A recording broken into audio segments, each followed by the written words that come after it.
Hello everyone, आज हम start करने वाले हैं WNT सिग्नलिंग। आज का वीडियो बेस्ड होगा WNT कैटेनिन पाथवे पे।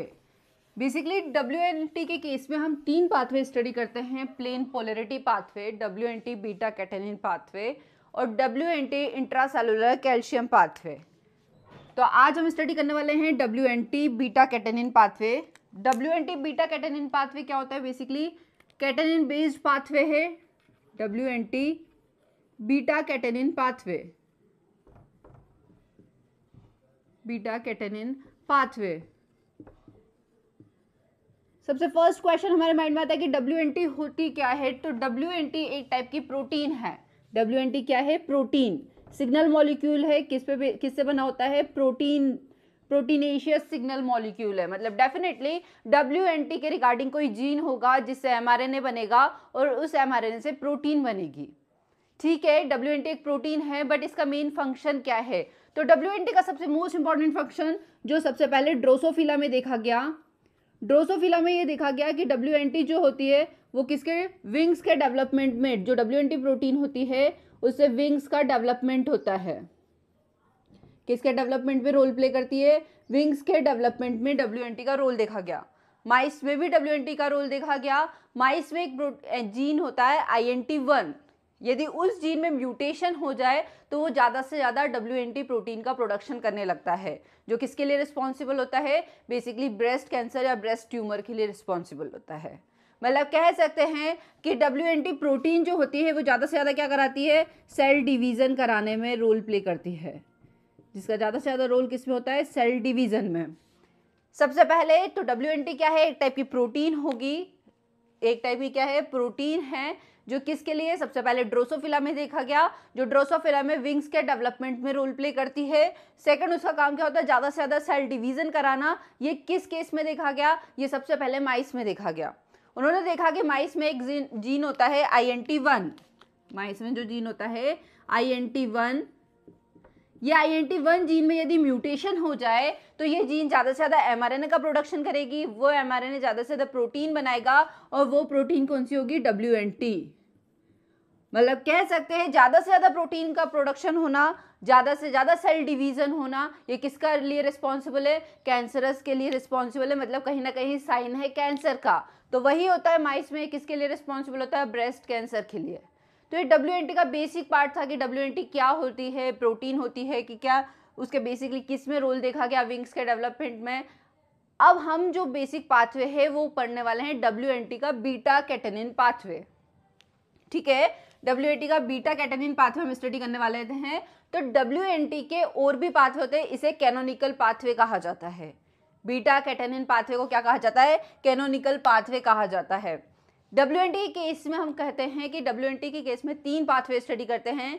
प्लेन पोलरिटी पाथवे होता है WNT का, जो जनरली एपिथेलियल सेल में देखते हैं हम। WNT का बीटा कैटेनिन पाथवे होता है और एक थर्ड पाथवे होता है WNT के रिगार्डिंग, जो इंट्रासेलुलर कैल्शियम बेस्ड पाथवे होता है। हम यहाँ पर फोकस करने वाले हैं, आज का टोटल वीडियो बेस्ड होगा WNT बीटा कैटेनिन पाथवे में, मतलब कैनोनिकल पाथवे पे। किस पे बेस्ड होगा? बेसिकली कैनोनिकल पाथवे पे। ठीक है, तो चलिए स्टार्ट करते हैं। WNT का बेसिक जो मेन फोकस पार्ट है कि WNT सिग्नलिंग पाथवे होता क्या है। ये तो हमने बेसिक मैकेनिज्म देखी कि WNT क्या होता है, कब, कहाँ पर, सबसे पहले किस में आइडेंटिफाइड हुआ, उसको किस में डिस्कवर किया गया, किस किस में प्रेजेंट होता है। क्या मेमल्स में भी WNT प्रेजेंट होता है? बिल्कुल। मेमल्स के केस में 19 टाइप के डिफरेंट WNT जीन्स प्रेजेंट होते हैं, जो अलग अलग फंक्शनल सेम हो सकते हैं बट अलग अलग होते हैं। 19 WNT जीन्स प्रेजेंट होते हैं मेमल्स के केस में, 1919। ठीक है, अब WNT की सिग्नलिंग के पर मूव करते हैं कि WNT सिग्नलिंग चलती कैसे है। अभी तक हमने सबकी सिग्नलिंग देखी। WNT सेल सिग्नलिंग या WNT बीटा कैटेनिन पाथवे केवल सेल सिग्नलिंग में रोल प्ले नहीं करता है, डेवलपमेंटल बायोलॉजी में भी रोल प्ले करता है। मतलब एम्ब्रियोनिक डेवलपमेंट में भी WNT सिग्नलिंग को देखा जाता है। तो कह सकते हैं WNT सिग्नलिंग केवल सेल सिग्नलिंग का पार्ट नहीं है, डेवलपमेंटल बायोलॉजी का भी पार्ट है। चलिए स्टार्ट करते हैं। WNT सिग्नलिंग कैसे चलेगी? WNT किसी भी सेल सिग्नलिंग के लिए हमें पता है लाइगेंड होते हैं और रिसेप्टर्स होते हैं। इसमें क्या भी होगा? लाइगेंड होगा। बेसिकली लाइगेंड होंगे। जो लाइगेंड क्या होगा आपका? लाइगेंड या एज अ सिग्नल कौन वर्क कर देगा? WNT। यदि WNT के रिगार्डिंग सिग्नल्स आएंगे तो उस जीन का ज़्यादा से ज़्यादा प्रोडक्शन कराएंगे, mRNA बनेगा और उस प्रोटीन की सिंथेसिस होगी। अब इसमें रिसेप्टर क्या होंगे? रिसेप्टर क्या होंगे? तो रिसेप्टर होते हैं फ्रिजल्ड रिसेप्टर और LRP रिसेप्टर्स। इसमें दो टाइप के रिसेप्टर्स पाए जाते हैं, फ्रिजल्ड रिसेप्टर और LRP receptors. LRP as a coreceptor work करता है, फ्रिजल्ड रिसेप्टर और LRP रिसेप्टर। जो LRP होता है वो as a coreceptor work करता है। मेन रिसेप्टर क्या है इसका? फ्रिजल्ड रिसेप्टर्स क्या होते हैं? जनरली हमने GPCR पढ़ चुका है, GPCR के स्ट्रक्चर के सिमिलर। ये स्ट्रक्चरली किससे सिमिलर होते हैं? GPCR से। जैसे GPCR में हमने देखा था 7 ट्रांसमेम्ब्रेन डोमेन होते हैं, सेम ऐसे ही इसकी भी कैसे 7 हेलिकल स्ट्रक्चर्स होगी, GPCR के रिजेंबल। स्ट्रक्चरली रिजेंबल होता है, फंक्शनली नहीं। मतलब इसकी स्ट्रक्चर तो GPCR के जैसे होगी बट फंक्शन में ये डिफरेंट होगा। एक को रिसेप्टर और प्रेजेंट होता है LRP, जिसे LDL रिलेटेड प्रोटीन रिसेप्टर्स कहा जाता है या लाइपोप्रोटीन रिलेटेड रिसेप्टर्स होते हैं, ठीक है, जिसको क्या कहा जाता है? LRP receptors. कहाँ प्रेजेंट होंगे? सेल की मेम्ब्रेन पे प्रेजेंट होंगे। अब कैसे कब फंक्शन प्ले करेंगे वो देखते हैं। अभी तक हमने क्या देखा? लाइगेंड कौन होगा? WNT signal. यदि प्रेजेंट होंगे तो सिग्नलिंग ऑन होगी, यदि एब्सेंट होंगे तो सिग्नलिंग ऑफ होगी। बट कैसे ऑन ऑफ होगी, कौन कौन सी प्रोटीन इन्वॉल्व होगी, किस किस का बीटा कैटेनिन कहाँ प्रेजेंट होगी? तो सबसे मोस्ट इंपॉर्टेंट जो रोल प्ले करती है वो करती है बीटा कैटेनिन। बीटा कैटेनिन एक टाइप की स्केफोल्ड प्रोटीन होती है। बीटा कैटेनिन क्या होती है? स्केफोल्ड प्रोटीन होती है, जो जनरली कहाँ पर प्रेजेंट होती है? सेल के साइटोसोल में प्रेजेंट होती है beta catenin protein. Beta catenin protein क्या करती है? बीटा कैटेनिन प्रोटीन ही जनरली उस जीन के रिस्पॉन्स को शो करने के लिए रिस्पॉन्सिबल होती है कि हाँ WNT के रिगार्डिंग जीन का रिस्पॉन्स शो करना है या नहीं करना है। वो सब किसके लिए, किस पे डिपेंड करता है? बीटा कैटेनिन प्रोटीन पे, जो सेल के साइटोसोल में प्रेजेंट होती है। अब कैसे करेगी, कब इसका डिग्रेडेशन होगा, मैकेनिज्म कैसे चलेगी, वो सब हम सिग्नलिंग में डिटेल में देखेंगे। चलिए स्टार्ट करते हैं बीटा कैटेनिन सिग्नलिंग पाथवे। अब दो कंडीशंस होगी बीटा कैटेनिन सिग्नलिंग पाथवे की, ऑन कंडीशन और ऑफ कंडीशन।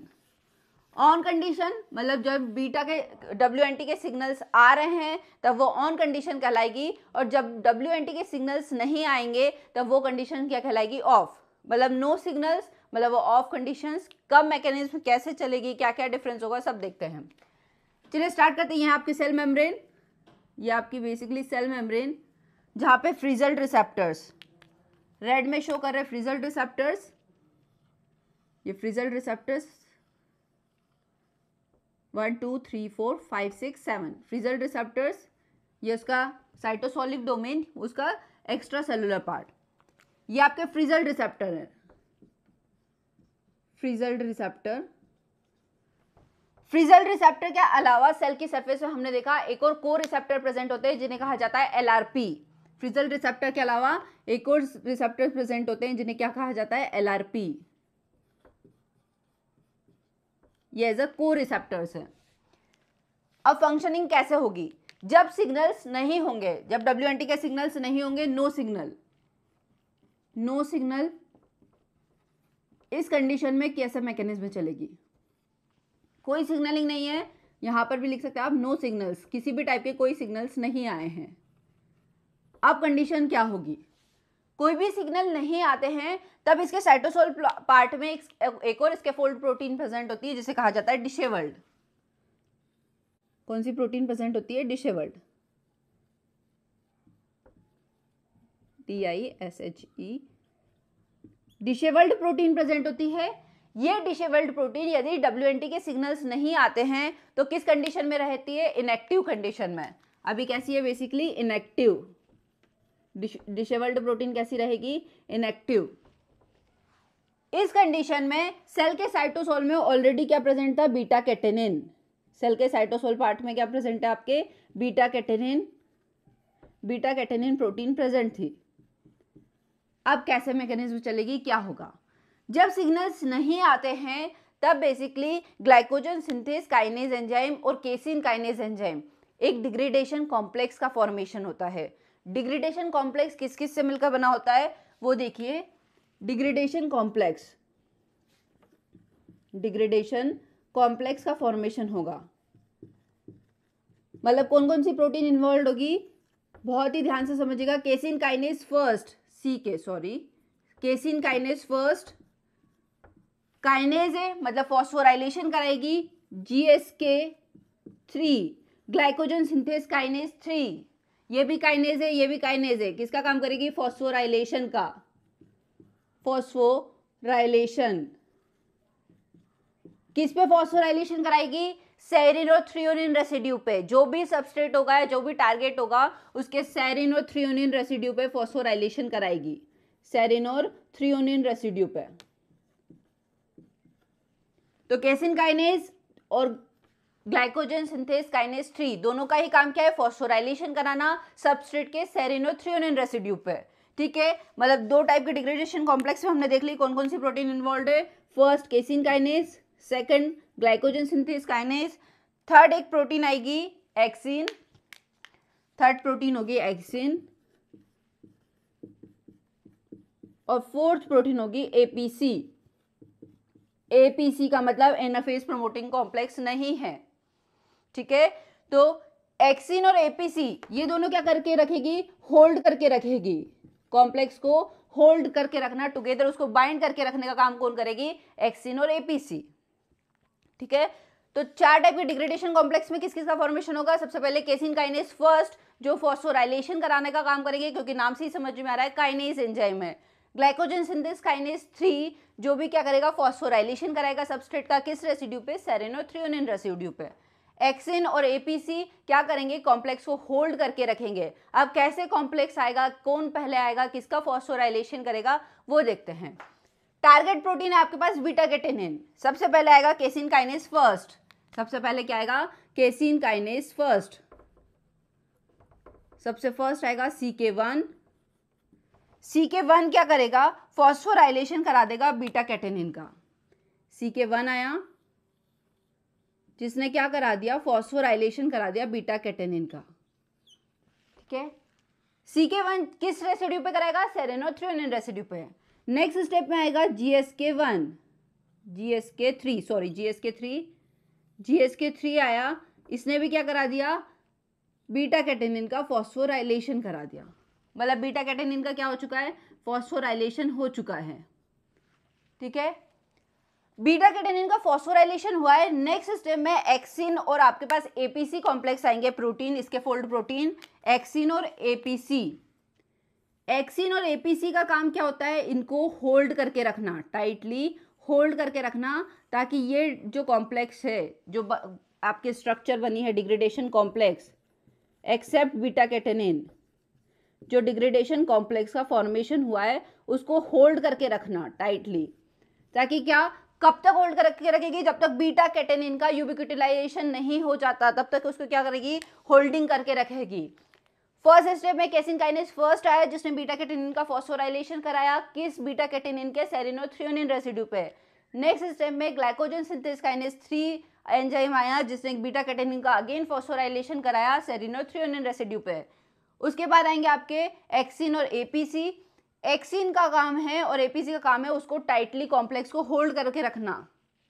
कब तक, जब तक बीटा कैटेनिन, अब बीटा कैटेनिन का फॉस्फोराइलेशन हो गया है। बीटा कैटेनिन का फॉस्फोराइलेशन ही क्यों कराया हमने, ताकि इसका यूबिक्विटिलाइजेशन हो जाए, इसका डिग्रेडेशन हो जाए। इस बीटा कैटेनिन का क्या हो जाएगा, डिग्रेडेशन हो जाएगा, क्योंकि डिग्रेडेशन कॉम्प्लेक्स क्या करेगा, इसका डिग्रेडेशन कर देगा। किसके थ्रू, यूबिक्विटिलाइजेशन होगा इसका, प्रोटियोसोम में जाके इसका डिग्रेडेशन हो जाएगा। किसके थ्रू, प्रोटियोसोम के थ्रू। यूबिक्विटिनेशन का हम ऑलरेडी एक वीडियो यूबिक्विटिलाइजेशन पे ही बेस्ड है। जिस भी प्रोटीन का फॉस्फोराइलेशन होता है वो फर्स्टली किस में जाएगा, यूबिक्विटिलाइजेशन प्रोसेस में जाएगा, और प्रोटियोसोम के थ्रू उसका क्या हो जाता है, डिग्रेडेशन, वो स्मॉल पीसेस में ब्रेक हो जाता है। अब यहाँ क्या हो जाएगा, बीटा कैटेनिन का डिग्रेडेशन या यूबिक्विटिलाइजेशन हो जाएगा। ठीक है, किस में हो जाएगा, प्रोटियोसोम में, प्रोटियोसोम के थ्रू उसका डिग्रेडेशन हो जाएगा। अब बीटा कैटेनिन तो खत्म हो गई है, ठीक है, बीटा कैटेनिन का डिग्रेडेशन हो गया, वो स्मॉल सब यूनिट में डिसोसिएट हो गई। तो अब क्या, अब ये बीटा कैटेनिन का क्यों जरूरत थी हमें, न्यूक्लियस में क्या था, बेसिकली आपकी न्यूक्लियर के स्ट्रक्चर, सेल के न्यूक्लियस में ये डीएनए, इसमें एक जीन था WNT के रिगार्डिंग जीन, ठीक है। उस जीन पे जीन रेगुलेटरी प्रोटीन LEF और TCF प्रेजेंट थी।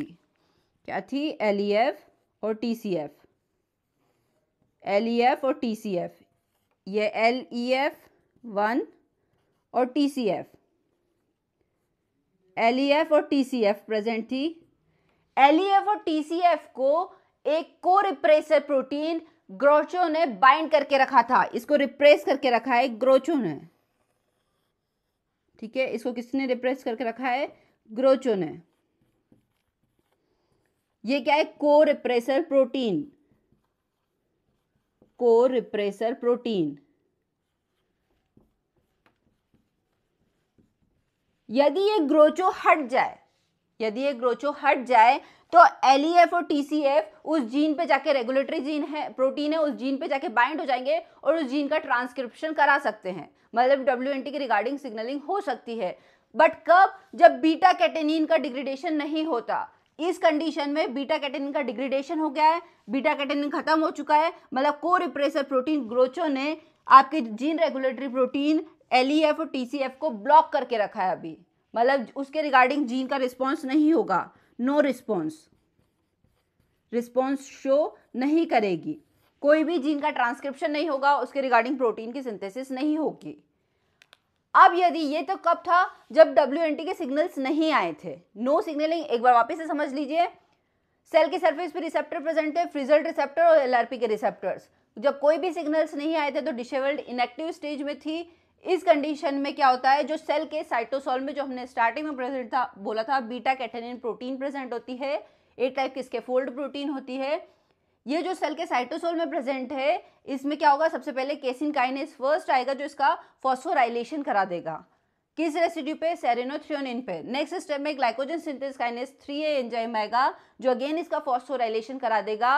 इस दोनों को कॉम्प्लेक्स को होल्ड रखने के लिए अनदर प्रोटीन आएगी, स्कैफोल्ड प्रोटीन एक्सिन और APC, जो इसे टाइटली होल्ड करके रखेगी ताकि इसका डिसोसिएशन ना हो कॉम्प्लेक्स का। जैसे ही होल्ड करके रखी, ये दोनों प्रोटीन बाइंड हुई, एक्सिन और APC, ये आपकी एक्सिन और APC दोनों बाइंड हुई, इसने कॉम्प्लेक्स को होल्ड करके रखा। बीटा कैटेनिन का फॉस्फोराइलेशन हो चुका था, वो यूबिक्विटिलाइजेशन प्रोसेस में गया, उसका डिग्रेडेशन हुआ प्रोटियोसोम के थ्रू और स्मॉल पीसेस में टूट गया। अब ये इसका डिग्रेडेशन हो गया तो अब बेसिकली सेल के न्यूक्लियस में, तो ग्रोचो ने क्या करके रखा था? जीन रेगुलेटरी प्रोटीन को ब्लॉक करके रखा था, क्योंकि ग्रोचो क्या एक को रिप्रेसर प्रोटीन है, उसने रिप्रेस करके रखा था LEF और TCF को। वो एज इट इज उसी कंडीशन में रहेंगे। WNT के रिगार्डिंग जो जीन था प्रेजेंट, वो रिप्रेस कंडीशन में ही रहेगा, वो अपना रिस्पॉन्स शो नहीं करेगा, उसका ट्रांसक्रिप्शन नहीं होगा, उसका ट्रांसलेशन नहीं होगा और उसके रिगार्डिंग कोई प्रोटीन सिंथेसिस नहीं होगी, मतलब कोई भी रिस्पॉन्स शो नहीं करेगा। अब मोस्ट इंपॉर्टेंट, यदि WNT की प्रोटीन या सिग्नल्स आते हैं तब क्या होगा, वो स्टडी करते हैं। ये नो सिग्नलिंग, जब सिग्नल्स प्रेजेंट नहीं होते या सिग्नल्स नहीं आएंगे तब क्या होगा। अब जब सिग्नल्स आ जाएंगे तब क्या होगा।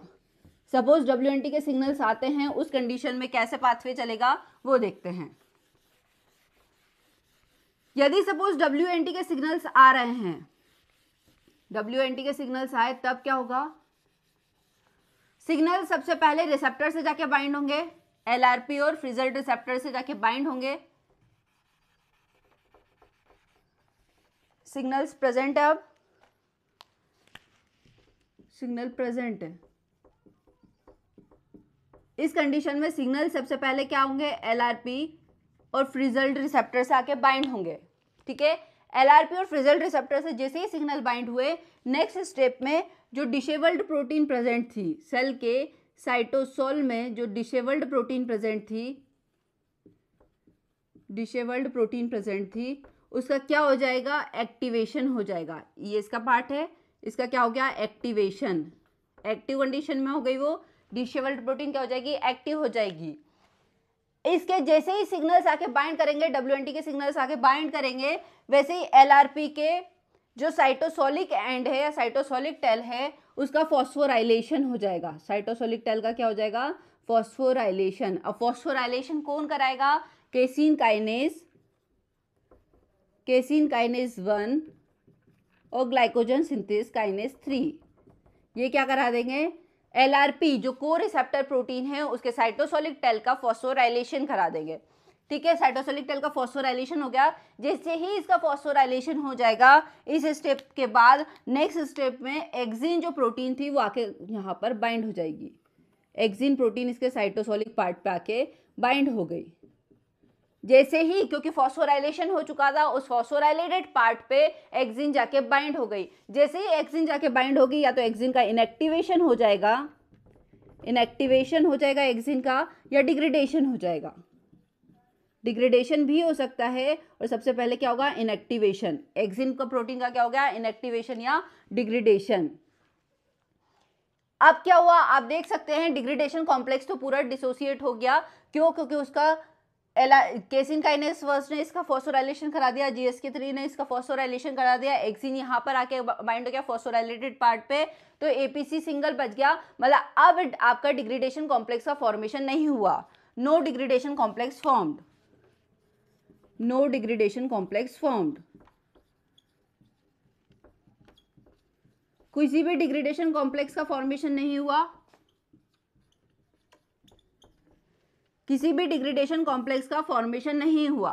नेक्स्ट कंडीशन में क्या होगा, यदि डिग्रेडेशन कॉम्प्लेक्स का फॉर्मेशन नहीं होगा तो सेल के साइटोसोल में जो ऑटोमेटिक बीटा कैटेनिन प्रेजेंट थी, सेल के साइटोसोल में जो बीटा कैटेनिन प्रेजेंट थी, ये क्या है आपके पास, beta catenin protein, beta catenin protein present थी, उसका एक्यूमुलेशन होने लगेगा। क्यों? क्योंकि अब डिग्रेडेशन तो हो नहीं सकता। डिग्रेडेशन के लिए उसका फॉस्फोराइलेशन, जो हमने नेक्स्ट स्टेप में देखा था, लास्ट स्टेप में, उसका फॉस्फोराइलेशन होना जरूरी था। फॉस्फोराइलेशन के बाद उसका क्या होता है, डिग्रेडेशन होता।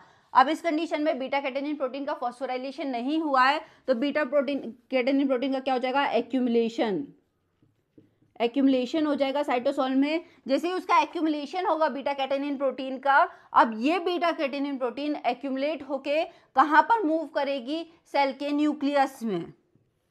क्योंकि इसका डिग्रेडेशन, अभी WNT के सिग्नल्स आए हैं, उसके अकॉर्डिंग सिग्नलिंग पाथवे चल रहा है।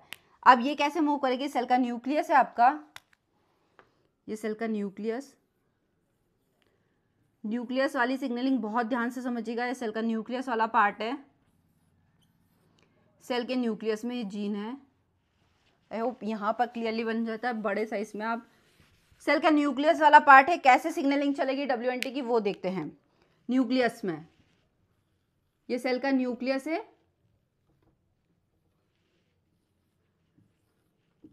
न्यूक्लियस में ये जीन है, यहाँ पे WNT के रिगार्डिंग जीन है।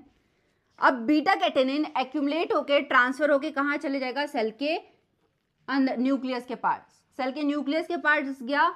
न्यूक्लियस में हमने देखा था लास्ट उसमें कि यहाँ पर इसके दो प्रेजेंट होते हैं जीन रेगुलेटरी प्रोटीन, LEF और TCF, LEF1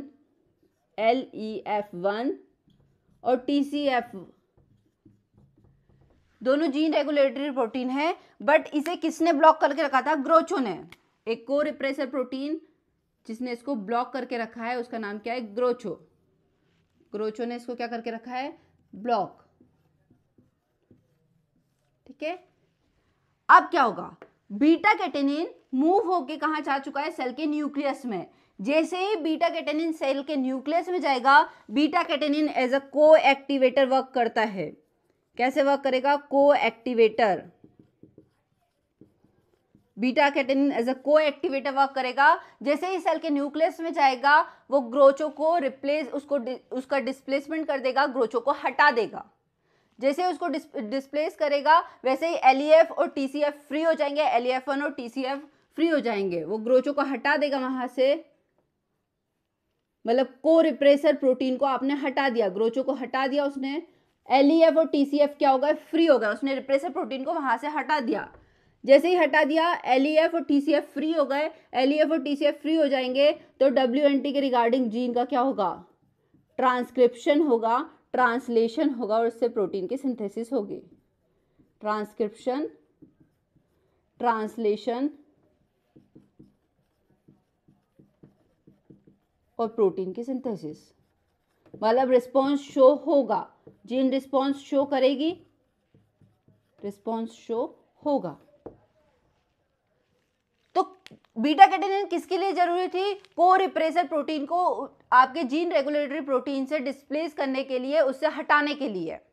जैसे ही बीटा कैटेनिन कहाँ गई, सेल के न्यूक्लियस के पास गई, उसने क्या किया? सबसे पहले ग्रोचो को उससे डिस्प्लेस किया, उससे हटा दिया जीन रेगुलेटरी प्रोटीन से, ग्रोचो का डिस्प्लेसमेंट हो गया। तो उसने सबसे पहले ये दोनों फ्री हो गए जीन रेगुलेटरी प्रोटीन। अब ये क्या करेंगी? WNT जीन को एक्टिवेट करेंगी और उसको क्या करेगी बेसिकली? अब यहाँ आके क्या बाइंड हो जाएगी आपकी? Beta catenin. यहाँ क्या आके बाइंड हो गई थी आपकी? ये बीटा कैटेनिन। ये स्ट्रक्चर क्या है? Beta catenin.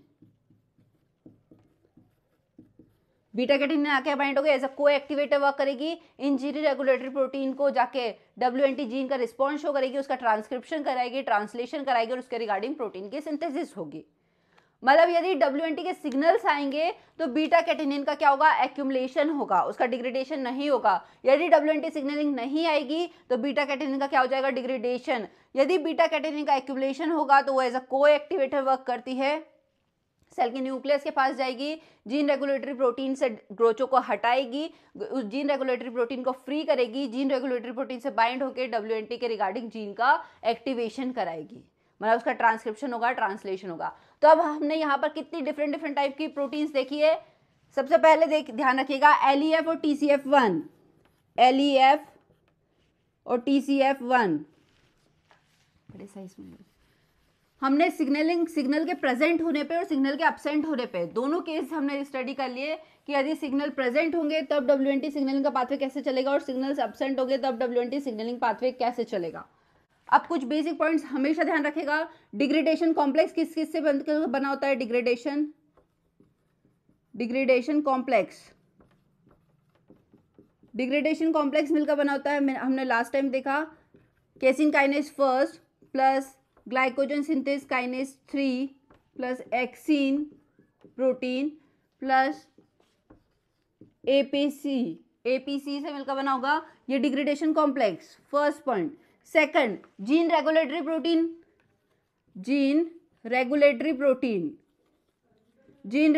प्रोटीन क्या होगी आपकी? जीन रेगुलेटरी प्रोटीन LEF1 और TCF, ये क्या था? Gene regulatory protein. Beta catenin जो सेल के कहाँ प्रेजेंट होगा? सेल के साइटोसोल में। बीटा कैटेनिन जो कहाँ प्रेजेंट है? साइटोसोल में प्रेजेंट होगा। बीटा कैटेनिन क्या? इसके फोल्ड प्रोटीन है जो सेल के साइटोसोल में प्रेजेंट होगी। कैसे वर्क करेगी? को एक्टिवेटर। बीटा कैटेनिन का हो गया। नेक्स्ट स्टेप में हमने देखा ग्रोचो देखा। ग्रोचो क्या है आपकी? जीन रिप्रेसर प्रोटीन, या कह सकते हैं आपकी को रिप्रेसर प्रोटीन। ग्रोचो क्या है? को रिप्रेसर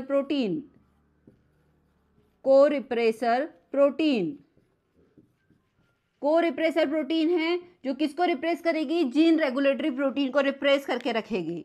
ग्रोचो किसको रिप्लेस करके रखेगी? जीन रेगुलेटरी प्रोटीन LEF और TCF1 को उसको रिप्रेस करके रखेगी। इसी ग्रोचो को हटाने के लिए हमें बीटा कैटेनिन की रिक्वायरमेंट थी कि बीटा कैटेनिन का एक्यूमुलेशन हो, वो सेल के न्यूक्लियस में ट्रांसफर हो और ग्रोचो का डिस्प्लेसमेंट करा दे। जैसे ही ग्रोचो का डिस्प्लेसमेंट हुआ उसके जीन रेगुलेटरी प्रोटीन का एक्टिवेशन हो गया। क्यों? क्योंकि उससे बीटा कैटेनिन आके बाइंड हो गई। जैसे ही बीटा कैटेनिन आके बाइंड हो गई, WNT के रिगार्डिंग जीन का एक्टिवेशन हो जाएगा, ट्रांसक्रिप्शन हो जाएगा, ट्रांसलेशन हो जाएगा और WNT प्रोटीन की सिंथेसिस हो जाएगी। तो ये था आपका WNT सिग्नलिंग पाथवे। किस पे बेस्ड है? कहाँ से स्टार्ट होगा? सिग्नल के प्रेजेंट होने पे सिग्नलिंग पाथवे कैसे चलेगा? यदि WNT एब्सेंट होगी तो सिग्नलिंग पाथवे कैसे चलेगा? सब कुछ हमने डिटेल में स्टडी किया। यदि ये वीडियो आपकी स्टडी में हेल्पफुल है तो प्लीज़ वीडियो को ज़्यादा से ज़्यादा लाइक करें, चैनल को ज़्यादा से ज़्यादा सब्सक्राइब करें। Thank you.